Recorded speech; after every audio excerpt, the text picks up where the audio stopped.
Impeachment-ի մասին իմ պատասխանը։ Նամակ եմ ստացել։ Սկզբում ասում էին ուլտիմատում նամակ։ Պատասխանում եմ հրապարակավ։ Պարլամենտական երկրներում, որտեղ ուժերի հարաբերակցությունը պարբերաբար կարող է փոխվել, impeachment-ը նույնիսկ փոքր սխալի դեպքում վարչապետին անվստահություն հայտնելու իրավական գործիք է։ Այդպիսին է Հայաստանի պարլամենտը։ Ոչ։ Հայաստանում մեկ մարդու և մեկ խմբակցության բացարձակ իշխանություն է, մեկ մարդու դիկտատուրա քաղաքական մեծամասնություն ՔՊ-ի վրա։ Այսօրվա Հայաստանում impeachment-ի գործընթացը հնարավոր է և պետք է սկսել միայն այն ժամանակ, երբ երկրում կա իրական երկիշխանություն։ Երբ այս իշխանությունը չի տիրապետում իրավիճակին, թելադրողը փողոցն ու ընդդիմությունն են, երբ ուժային կառույցները չեն համարձակվի արյունայողության հրաման կատարել։ Այսօր նման իրավիճակ է։ Ոչ։ Վերջերս ՀՀԿ գործադիր մարմնի անդամ Դավիթ Հարությունյանն էլ էր ասում. Հայաստանում impeachment-ը հնարավոր է միայն այն դեպքում, երբ առկա է հզոր հանրային ճնշում։ Պետք է փորձել նման իրավիճակ ստեղծել։ Այո։ Կամ մեկ այլ մեկնաբանություն։ Փորձառու Դավիթ Հարությունյանը ասում է. նախաձեռնողները պրիմիտիվ չեն, ճկուն են և իր կարծիքով իրական նպատակը վարչապետի միասնական թեկնածու որոշելն է, առանց որի հնարավոր չէ impeachment սկսել։ Եթե իրոք այդպես է, այդ նպատակով էր պետք նախաձեռնություն քննարկումներ սկսել։ Միասնական թեկնածուն որոշվելու է կամ փողոցում, հզոր ճնշման արդյունքում կամ ընտրություններով։ Քայլերի հերթականությունը խառնելը ավանտյուրա է կամ սադրանք կամ այլ նպատակ է հետապնդում։ Ինչը կարող է լինել նպատակը։ Փորձել շանտաժի ենթարկել Հայաստան խմբակցությանը, կամ ասեք impeachment-ի են գնում երկրորդ նախագահ Ռոբերտ Քոչարյանի թեկնածությամբ, կամ ընդունեք Ռոբերտ Քոչարյանը ձեր թեկնածուն չէ։ Էդգար Ղազարյանը, Նարեկ Մալյանը պարբերաբար երգում են. Ռոբերտ Քոչարյանը ռեսուրս չունի, ինձ հետաքրքիր է ումից են փոխարել այս միտքը, Ռոբերտ Քոչարյանը Հայաստան դաշինքի ղեկավարը չէ։ Ես հստակ հնչեցնում եմ Ռոբերտ Քոչարյանի անունը որպես վարչապետի թեկնածու Հայաստան խմբակցության կողմից, ասում է Էդգար Ղազարյանը։ Էդգար Ղազարյանը հանդիպել է երրորդ նախագահներին Բագրատ Սրբազանին։ Մամուլում Էդգարին հղումով հրապարակում եղավ, որ միայն երկրորդ նախագահը չի ողջունել հենց այսօր impeachment սկսելու գաղափարը։ Հարգելի լրագրողներ, հաշվեք, ես գիտեմ, չգիտեմ նախագահների հետ զրույցների բովանդակությունը։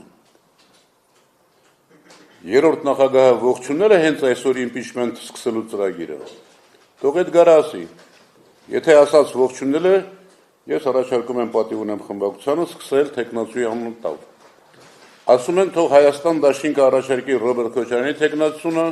պատիվ ունեմ Արթուր Վանեցյանի։ Արթուր Վանեցյանը ինչ կապ ունի պատիվ ունեմ խմբակցության հետ։ Իմ համոզմամբ ստորակետ Հայաստան խմբակցության առաջնորդը երկրորդ նախագահն է, պատիվ ունեմինը երրորդ նախագահը։ Ինչու եմ խնդիրն այսպես ձևակերպում։ Հանրապետական մեր գործընկերներից այսօր impeachment սկսելու բազմաձայն հավանություն տվողներ կան։ ՀՀԿ-ում դերակատարում ունեցող հարգելի Արտակ Զաքարյանը ասում է. impeachment-ը հնարավորություն կտա ապագա կառավարությանը չեղարկել այսօրվա իշխանության որոշումները, բացի դրանից ընդդիմադիր թևերին միավորման կտան։ Հայկ Մամիջանյանը ասում է impeachment-ը հնարավոր է, բայց այս պահին մենք թեկնածու չունենք։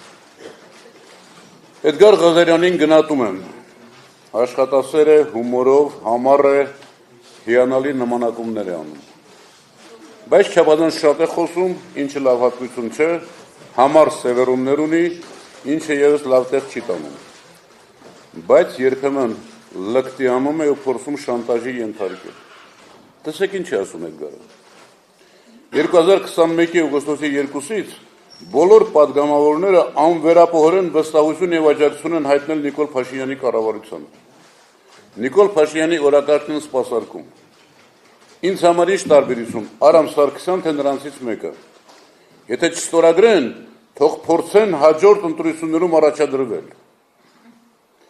Միայն իրենց բարեկեցության մասին մտածեն, աշխատավարձ ստանան, օգնական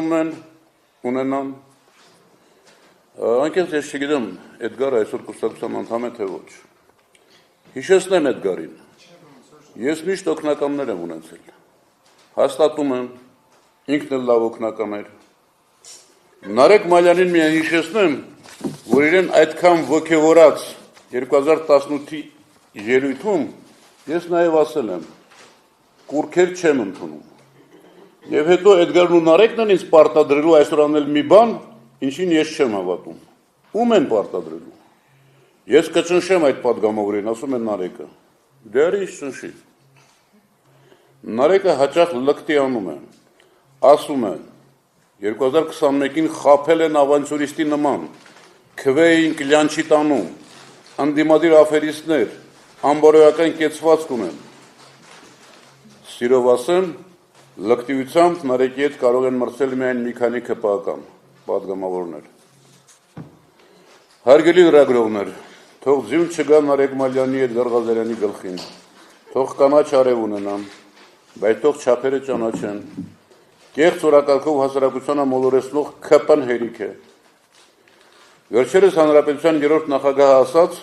որ իշխանափոխության ծրագիր ունեն մինչև 26 թվականը։ ՀԿ-ն նաև միշտ հայտարարել է, որ ոչ մի ընդդիմադիր ուժ միայնակ իշխանափոխություն չի կարող անել։ Ուրեմն այդ ծրագիրը կներկայացվի, կտեսնենք։ Վստահ եմ, այդ ծրագիրը հենց այսօր իմպիչմենտ սկսելը չէ։ Ինձ համար այս թեման այլևս փակ է, որովհետև Հայաստան դաշինքի եւ երկրորդ նախագահի դեմ կազմակերպած այս արշավը բարոյական չէ։ Իսկ ինչը բարոյական չէ, արդյունավետ չի լինելու։ Շնորհակալ եմ, հարցեր չկան։ Ներողություն, հարցեր կան։ Ներեցեք, կներկայանաք նոր, հա։ Ներեցեք, ես Civic AM-ի հարցերին չեմ